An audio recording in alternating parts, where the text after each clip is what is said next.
Welcome to the TK Show with the Athletic Bay Area's Editor-in-Chief, Tim Kawakami.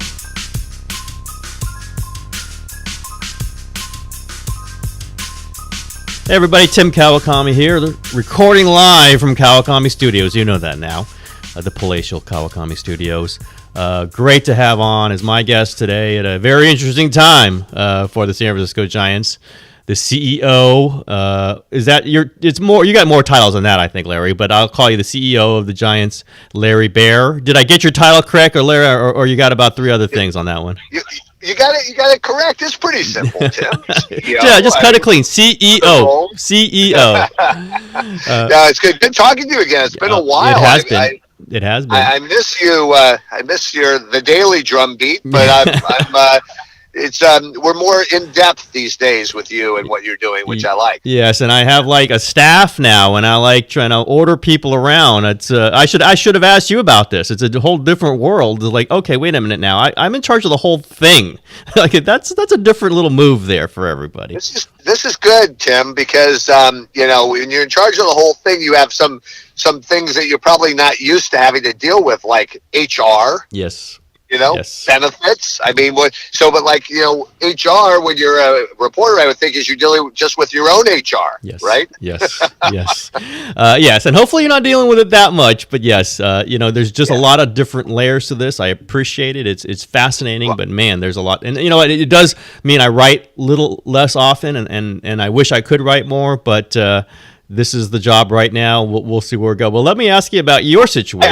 I just want to interject real quickly that I have to say, I really like the fact that, what's going on at the Athletic and what's going on in various parts of the sports world is really a sincere attempt to be more substantive and get deeper and more than you can do in however many column inches you have on a daily or however many, the quick sound bites and the podcasts. And look, if my children who are now late teens and early 20s, if they're any indication, podcasts are the go-to. Absolutely.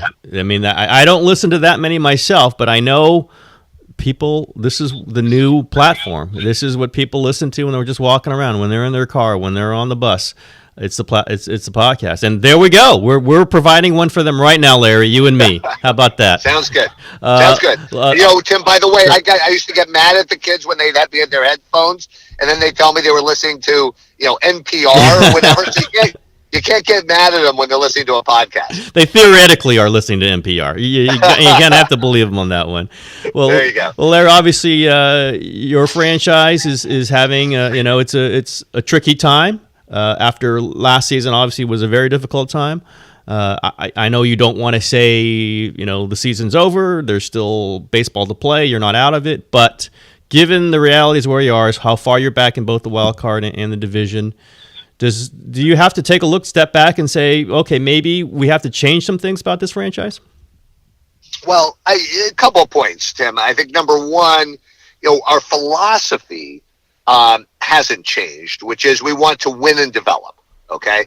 And that's a Brian Sabian philosophy that goes back to his days at the Yankees, where he had a whole lot of success, where they were able to win, but they were also able to develop players. And I mean, real players like Derek Jeter and Mariano Rivera and Bernie Williams and Jorge Posada. So in his era with the Giants, we've been able to win and develop players like Tim Lincecum and Matt Cain and Madison Bumgarner and Buster Posey and on. Brandon Crawford, Brandon Bell, etc. Now, some years, if you take those three words, win and develop, some years you're going to be doing more of the former, and some years you're going to be doing more of the latter. And the goal at the first on opening day and coming out of spring training is to do both. And obviously in the 2010, 2012, 2014, those years we were able to do both because we were able to win. But here comes Joe Panik on the scene in 2014. Here comes Brandon Crawford on the scene. Here comes Buster Posey on the scene while we were winning. That's ideal. That's not always going to be the case every year. And so what I would say, Tim, is that this year is looking like we may have to lean more heavily on the latter, the third word in that phrase, win and develop, and that's develop. And we don't do it. We're doing it not because we plan to make it just a development year, but things, haven't gone the way we had hoped this year. We've had, I was telling you off the air, I mean, we've had, I think, 4 games out of 135 where we've had our projected opening day lineup out there. And teams have injuries, so we're not using injuries as an excuse, but they've been a fact of life. So that's essentially where we are from my perspective. Where are you with Andrew McCutchen right now? Do you imagine that it's likely that he will be traded? I don't know. I don't know. We love Andrew. I got to say, it's like, if you were to pick the person that is been such an incredible warrior this year, been out there every day, been with a spectacular attitude in the clubhouse, Andrew's at the top of the list. The question is going to be, can we get, are we going to think about a prospect or two that could help us along the way, win and develop, and going forward? Andrew's not under contract next year. If he was traded, or anybody that's traded that's a free agent can always be re-signed next year. So if he's traded, it means he's not with us for the final 4 or 5 weeks of the season. He has cleared waivers. I don't want to say, I got to be careful, on that's private, but I'm just, I'm just saying that is it a possibility that he's traded? It's a possibility. It would be somewhat heartbreaking because even though we've only had him for less than a year, a lot of us have become very attached to him and the way he goes about what he does. Larry, we know how many fans come to AT&T every game, every year. The sellout streak was broken at the end of last year, but you still get, 30,000, 28,000, 34,000 every game. Could you stomach stepping back and doing a rebuild? Do you think those fans would accept that? Or I hear some fans saying that's what they want. They want a 2-year, at least, like a mini rebuild. Is this something on the table when you guys sit down and discuss what the future might bring? Again, I don't characterize it as a rebuild, Tim. The win and develop model is not going away. Now, there may be a year that you, just because of the talent that is there, that you have to take a step back. I don't know. It is way too early to say, if you're asking about 2019, what that's going to look like in 2019. What we do know is this year we've developed some players that are, that we're very excited about. Derek Rodriguez for one, Andrew Suarez for another, Reyes Maranta, Ray Black. They're all going to have big roles for us going forward. And we know that, the other thing we know is Johnny Cueto with Tommy John will not be with us in 2019, but should come back strong in 2020.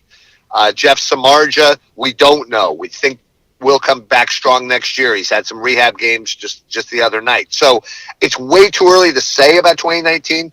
But I think we'll go into it as a win and develop attitude. It may have to lean more toward the development. If you look at where we are, you look at Joey Bart coming first round, number 2 overall pick, and has been very strong. He's not coming next year necessarily, but is that a 2020 possibility? Maybe. You also have, this question's coming. You have Brian Sabian and you have Bruce Bochy coming up on their deals at the end of next season. In your mind, is it very clear that they both will be in place starting next season? Yeah, I look, where we are with them is obviously their pedigree is sort of unprecedented, and the stability we've had here is unprecedented in some respects. So, yeah, I mean, what we want to do is they are under contract for another 18 months or so. So that's not something we're thinking about right now. Is that partly out of just honoring what they've done, or do you believe that those two are the right guys for sure into the future? No, I think that if they weren't the right guys going forward, and again, I'm talking about going forward and through this year and next year, if they weren't the right guys, I think they'd be, given what they've given to the franchise and who they are, they'd be the first to say, "Hey, look, this isn't for me anymore." But we're going forward. We've seen it with some situations. You go into a final year with a well-known, established manager. Mike Scioscia maybe with the Angels right now, and things become tricky because it's the last year.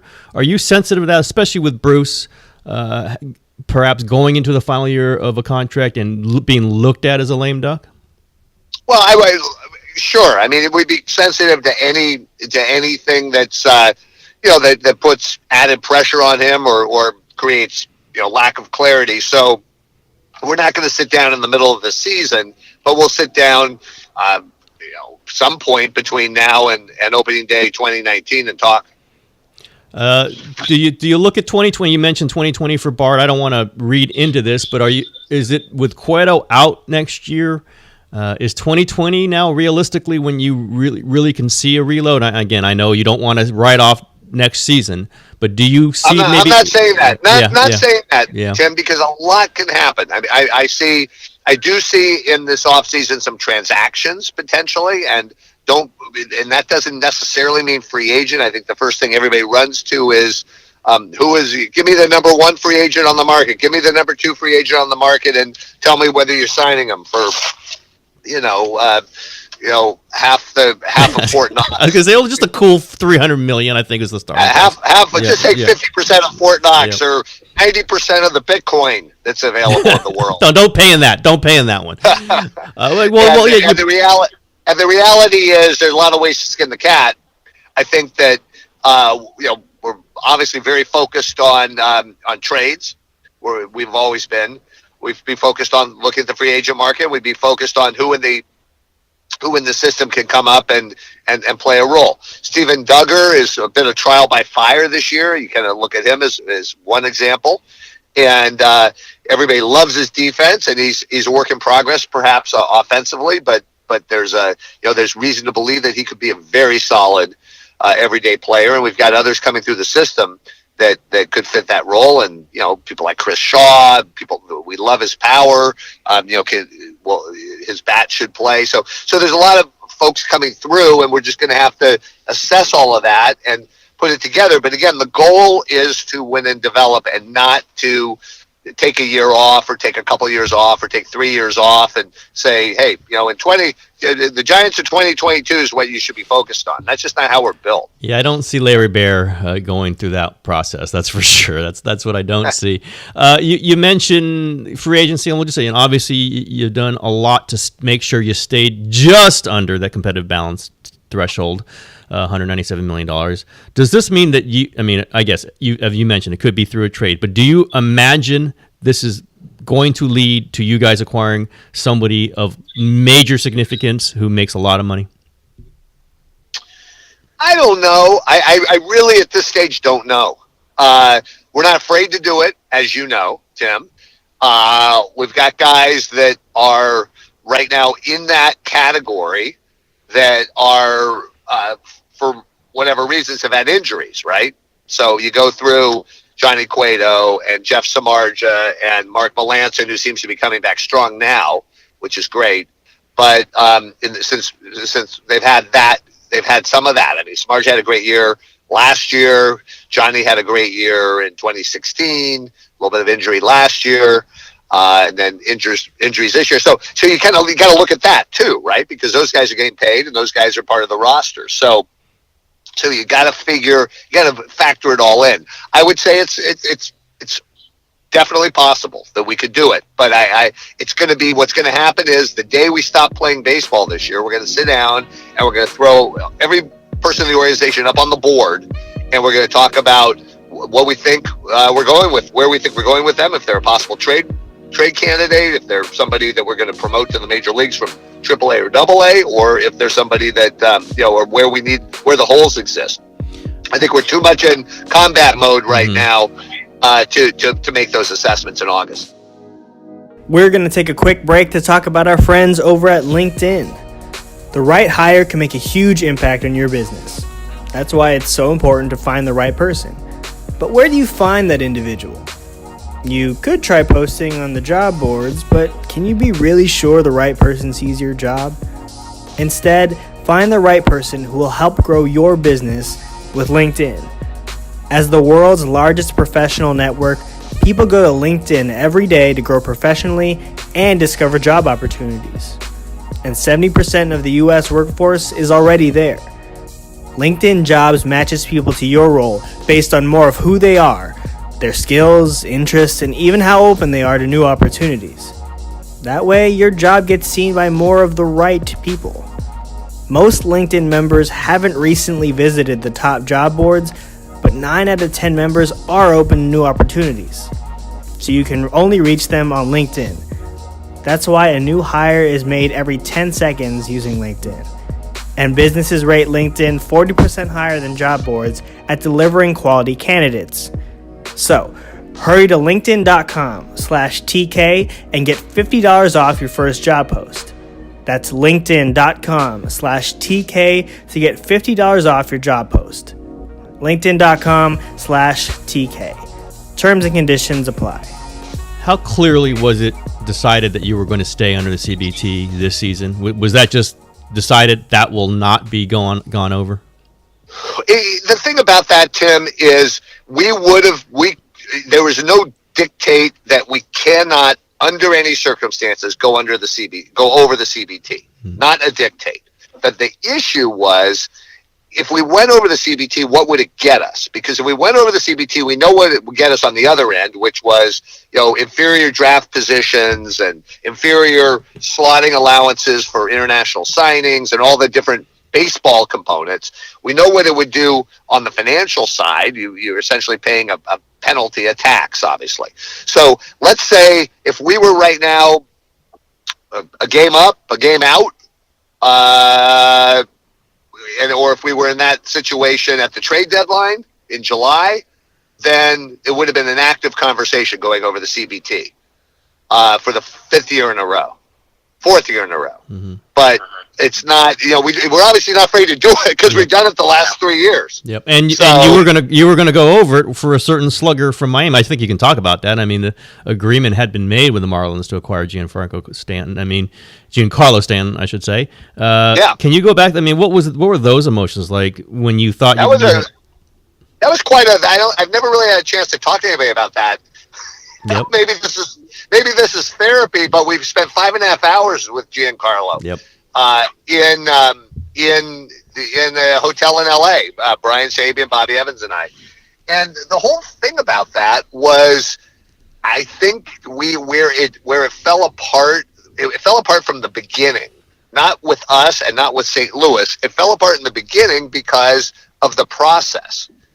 And what happened was, and look, a player with his baseball card and his record and his going forward ability, has the ability to call shots.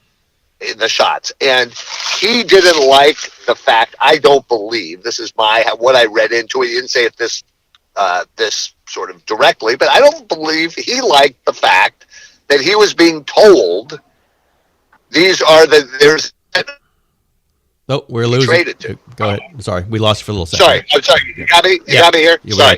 There was a set of 2 teams he could be traded to. He did not like that fact, if you're with me. Yep. He wanted to have a more of an open market, even though it was a trade, and even though he wasn't a free agent. And that was essentially, Tim, that was what he was able to have the leverage to create for himself. So in some ways, before our 5.5 hours with him, and before St. Louis, I believe, spent about a similar amount of time with him, I think kind of the deck was stacked against us. Do you see what I'm saying? Yeah, like almost if you hadn't been one of the 2 teams, you might have had a better shot, is what you're kind of saying. That's right. Yeah. That's right, because he had Marlins management saying, okay, Giancarlo, yes or no, up or down, who do you want? You're going either to St. Louis or San Francisco. And he's saying, you know what? I've played my butt off here for all these years. I'm going to have something to say about where you're not telling me where I'm going. And I'll stay here then. If you're saying there's 30 teams in baseball and you're saying I can only go one of 2 places. Was it a hard sales job, though? I mean, how much are you trying to just say, hey, just get over that? The Giants are the right place for you.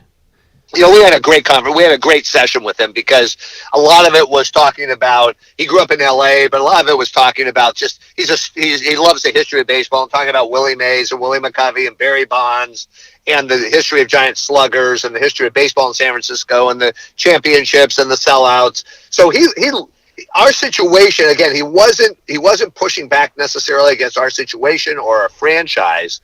He was pushing back about, why he was sitting there with us and St. Louis on consecutive days and not being able to satisfy his curiosity about anybody else. And I think what happened after the meetings with us is he went back to the Marlins and said, I got to have a wider expanse here to think about, and I deserve it. And if not, then I remain a Marlin. Do you think about what this season might have been like if he had been okay to come to the Giants? Not really, because you know what, Tim? I going into spring training, we were very content. Going into spring training and then going into the season, we were very content that the funds that we would have used for Giancarlo, basically got re-expressed with Andrew McCutchen, Evan Longoria, Tony Watson. In the short term, obviously those aren't 10-year deals. But in the short term, for 2019, they got re-expressed, and we didn't feel that was a bad thing. But nobody told us that Evan Longoria was going to get hit by a pitch by Dan Straley and be out for 2 months or 2.5 months, right? Mm-hmm. Nobody was going to tell us Madison gets hit with a line drive the last day of spring training. And on and on. I won't bore you with the litany. I think Giants fans know many of those. Here's one thing that's always been positive. Like when you guys had some struggles, you had bonds and you could sell that and you filled up the stadium. Then you got Lincecum, obviously a remarkable figure and player in Bay Area history, both of them. But that the Giants like personalities. They want characters. They want to sell marquee. Maybe even, if you don't think about winning, you think about the marquee.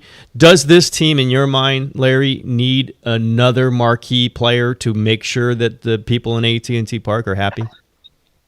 That's a good question. I mean, I think, look, there are marquee guys on the team that are hugely popular. They may not be having their greatest years, a lot of them injury affected, right? I mean, to say that Buster Posey isn't a marquee guy, to say that Madison Bumgarner isn't a marquee guy, or even Brandon Crawford, or, go down the list, Johnny Cueto, Jeff Samardzija, I think they are with us. They're just not on the field because we've just been devastated with injuries and devastated with keeping them on the field. Having said that, Tim, we are not opposed to bringing somebody in here that could turn some heads and open some eyes. But I don't think it's, if the question is that necessary? I don't think it's necessary because I think we have the number of people that are walking around with Buster Posey shirts or Bum shirts or Crawford shirts, Cueto. I mean, it's just, you see it on social media. I mean, these players are loved. The problem is they've been injury rattled and riddled, and we talked about Buster, surgery in his future and things. So those do obviously detract from, the ability to be super excited about them because they're not playing. You mentioned Buster. Actually, real quickly, I mean, the point I have is if needs hip surgery, why not just do it now? What's the delay there, Larry? Well, there may not be that much of a delay, so just stay tuned on that. I think that there is, as we go through the next several days here, I mean, there could be a move here if he has the procedure sooner rather than later. And by the way, the procedure that's being discussed is a very, very good track record of coming back to full strength, or in Buster's case, beyond full strength of now, because he'll just be much improved in his mobility. The case could be made, and I think we're pretty much with this philosophy that sooner rather than later, so we can get him back for 2019 sooner rather than later. Okay. And I think that would be so just stay tuned, Tim. All right. One thing I definitely want to ask you is about your broadcasting situation, which obviously one of the best, if not the best situation in Major League Baseball, maybe in sports, with your local broadcast crew. But you have several guys who are not young. And you have, Dave Fleming's certainly young for me, who does a lot of ESPN. And then, it kind of was it was a little different just to turn on the radio and have a different voice, Rich Waltz, calling the games to the last two series. It was just not, I wasn't used to it with the Giants. Do you just, without judging how that went, do you foresee a time when you're going to need another broadcaster permanently, just a younger broadcaster on this team? I'm going to make a true confession. I'm in denial. Okay. And I think we all are. We so love Kruk and Kipe, John and Dave, that we want them around forever. We realize they are mortal, and but I think what we're going to have is we're going to have them as much as we possibly can.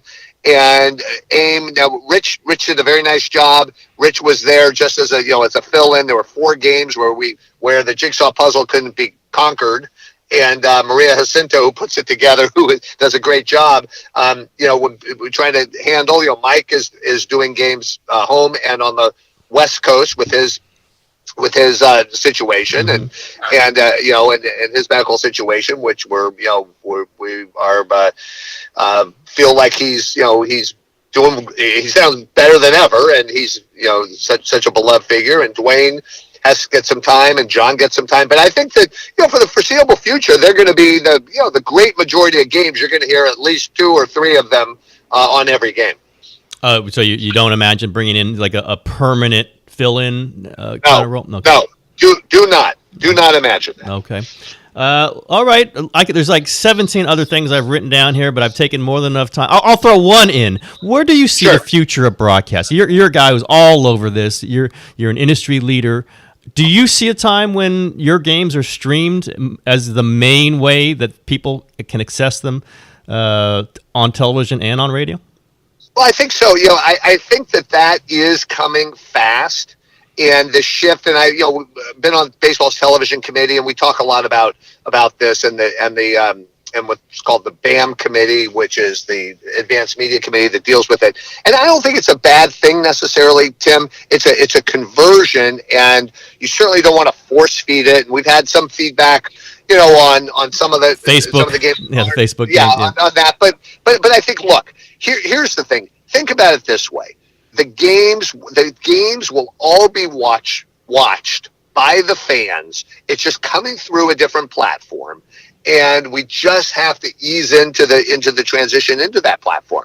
I think that in the next 5 years, you're not going to see a situation where the infrastructure, the bundle is going to change. But I think over the next 10 years, you might be watching the majority of the fans may be watching the games through the internet, but that doesn't mean the clarity is going to be any worse. There's actually possibilities through AR and VR that could allow, augmented reality could allow a much better and more compelling connection to the game from the fans. So I don't think it's necessarily a bad thing. It sounds scary, but I think it's actually going to promote fan engagement. Yeah, and anybody who's 35 and under doesn't sound that scary too. I'll put it that way. No. And even even I know this isn't your father's Oldsmobile, but I do think, Tim, that the fans, we were hearing from fans that that have gone to the Facebook games, and they've said, "Hey, wow, that's pretty cool." First of all, there are no commercials between innings. Secondly, there's some interesting interviews and interesting camera angles that are a little different. And so we need to do that. We need to be moving with the times, and the times are just like this podcast. Mm-hmm. People are getting their information in ways that are just somewhat different platforms, but the information I think could be richer, deeper, and more substantive. Much like the Athletic Bay Area. You knew I was going to throw that part in. There you go. I mean, the Athletic, a paid subscription, you get what you pay for, and people are willing to pay for quality. So I think that Athletic model is a little bit of a microcosm of where television's going. Oh, that's just too tremendous, Larry. On that end, I will ask you the question I ask all my guests. I know this is going to be a great one. Larry Baer, what's your favorite restaurant? Can I pick a new one? Yes. A brand new one? Yes, I've got a lot of favorite restaurants. This one just opened on Divisadero Street. I say just. It was maybe 6-7 months ago.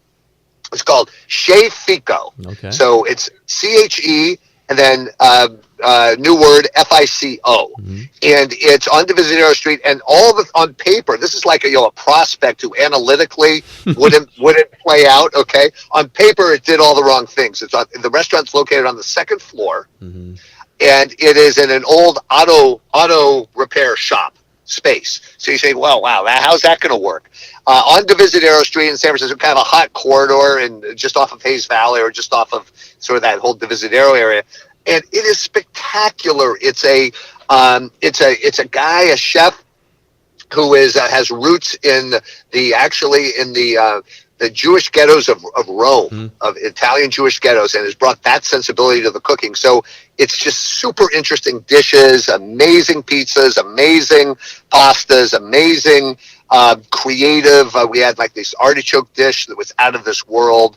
And so great vegetables. So Chez Fico on Divisadero Street in San Francisco. That's tremendous. Oh, one last question. You can say it now because I assume it's not happening. But did you consider ever running for mayor of San Francisco? It's been rumored. My only thing about that was it was more of just did I consider it? Did I consider it super carefully? No. I mean, the one thing is I love San Francisco. But I just go back to what Willie Brown said once when he heard something along those lines. He says, "Trust me, pal, you got a better job." I was going to say, you do have a good job. You do have a really good job. One thing I really love about my job is that we're building this neighborhood around the ballpark. So I feel like we can contribute. We contribute, through the Giants, but also we can contribute to the quality of life and I say San Francisco, I mean the region, Northern California, by getting this neighborhood built. We're going into construction after next baseball season, after 2019 season. Lot A is what we're talking about? Lot A, right. So it's going to be Mission Rock, is we're calling the neighborhood. It's going to be affordable housing. It's going to be a big public park. It's going to be some very cool restaurants. My new favorite restaurant will have to be in that development. So. Calling your shot early. All right. There you go. Maybe it'll be Chez Fico too. Oh my goodness. Larry Baer is the co-maitre d' maybe at some point.